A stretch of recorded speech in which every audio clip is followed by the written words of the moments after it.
श्री शिवाय नमस्तुभ्यम। नमस्कार दोस्तों, स्वागत है आपका अपने YouTube channel Fatima's unique diary में। दोस्तों, ये आ गया है होली का त्यौहार और होली के दिन पूर्णिमा तिथि उदया तिथि में पड़ रही है, इसलिए पूर्णिमा जो है होली का जिस दिन पड़ रही है इस दिन उसी दिन माना जाएगा। इस वीडियो में आपको 3 उपाय बताएंगे जो कि क्योंकि होली जो है वो सोमवार के दिन पड़ रही है, तो ये सारे उपाय आप किसी भी सोमवार को भी कर सकते हैं। साथ ही साथ होली के दिन पूर्णिमा तिथि पड़ रही है, तो इन उपायों के महत्व अधिक बढ़ जाते हैं। पूज्य गुरुदेव की कथाओं से सुनकर समझकर आपको सभी उपाय बताने का पूरा प्रयास करेंगे। आ जाते हैं अपने सबसे पहले उपाय पर।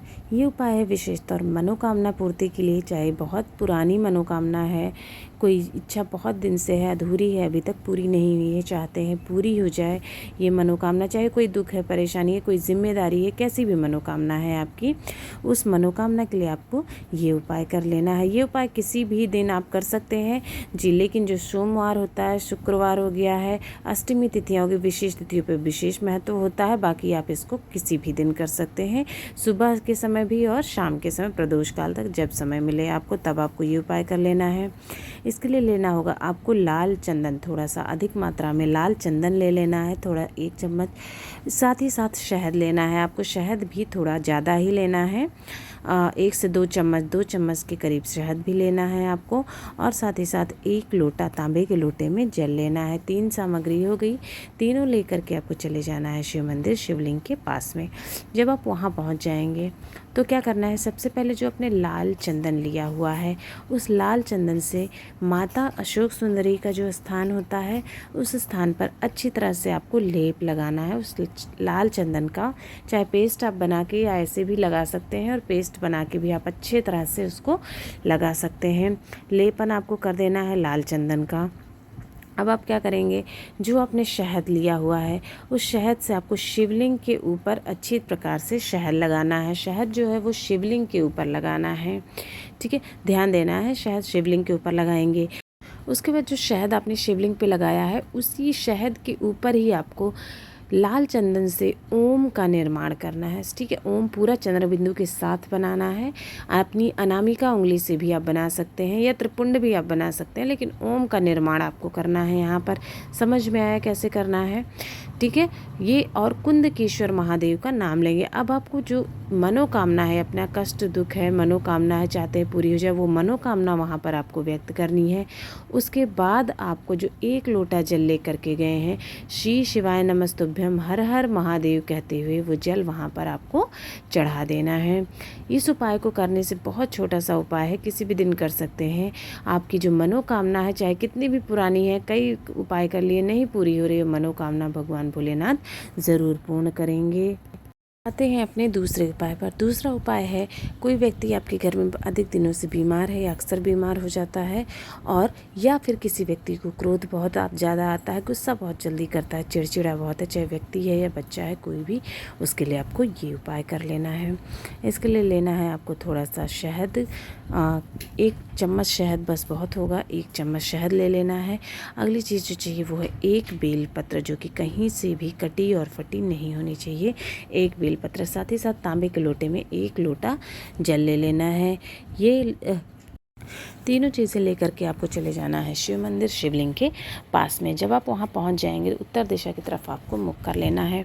सबसे पहले जो आपने शहद लिया हुआ है उससे आपको 7 बिंदियाँ लगानी है माता अशोक सुंदरी के स्थान पर। ध्यान देना है, माता अशोक सुंदरी के स्थान पर 7 बिंदियाँ आपको लगानी है, और कुंदकेश्वर महादेव का स्मरण करना है। ध्यान दीजिएगा, कुंदकेश्वर महादेव का स्मरण करना, 7 बिंदी शहद से लगा दिया है। अब जो आपने बेलपत्र लिया हुआ है वो बेलपत्र जो है आपको चढ़ाना है शिवलिंग के ऊपर, और नाम लेना है हाटकेश्वर महादेव का, ठीक है। हाटकेश्वर महादेव का नाम लेते हुए वो बेलपत्र आपको शिवलिंग के ऊपर चढ़ा देना है। अब आप क्या करेंगे, जो आपने जल लिया हुआ है 1 लोटा जल, उसको आपको माता का जो हस्त कमल होता है गोल गोल घुमाते हुए वो थोड़ा सा जल आपको हटकेश्वर महादेव का स्मरण करते हुए वहाँ पे चढ़ाना है। थोड़ा जल, बाकी ज़्यादा नहीं, माता के हस्त कमल के पास चढ़ाना है। उसके बाद जो है बाकी का जल बचा हुआ शिवलिंग के ऊपर श्री शिवाय नमस्तुभ्यम कहते हुए चढ़ा देना है। जब आप जल चढ़ाएंगे तो आपको जलाधारी से जो जल नीचे बहता है वहाँ से उसी लोटे में आपको थोड़ा सा जल जितना हो सके उतना एकत्र कर लेना है। जितना संभव हो उतना जल इकट्ठा कर लेना है। उसके बाद जो व्यक्ति के लिए आप ये उपाय कर रहे हैं उसका नाम बोलना है, गोत्र बोलना है, चाहे उसको क्रोध आता है, चाहे वो बीमार रहता है, उसकी मनोकामना आपको वहाँ पर कहनी है, उसके लिए प्रार्थना करनी है आपको वहाँ पर कि शीघ्र स्वस्थ हो जाए, या नेगेटिविटी है घर में वो प्रार्थना करना है और वो जल लेकर के वापस आ जाना है आपको अपने घर पर। जब आप घर आ जाएंगे तो आपको पूरे घर में उसका जल का छिड़काव करना है और जल का छिड़काव करते हुए कुंदकेश्वर महादेव को स्मरण करना है। उनका नाम लेते हुए पूरे घर में आपको जल का अच्छे प्रकार से हर जगह पर छिड़काव कर देना है, बाथरूम को छोड़ के। इससे क्या होता है, घर में जो नेगेटिव एनर्जी है कहीं से भी आ जाती है, कहीं से भी नेगेटिविटी का माहौल रहता है दूर हो जाता है। जब नेगेटिव एनर्जी चली जाती है, नकारात्मकता, तब अपने आप घर में सकारात्मक माहौल आता है।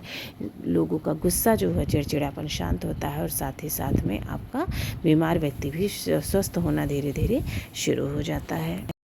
आ जाते हैं तीसरा उपाय पर। तीसरा उपाय जो है वो विशेष तौर पे तो धन संपदा के लिए है।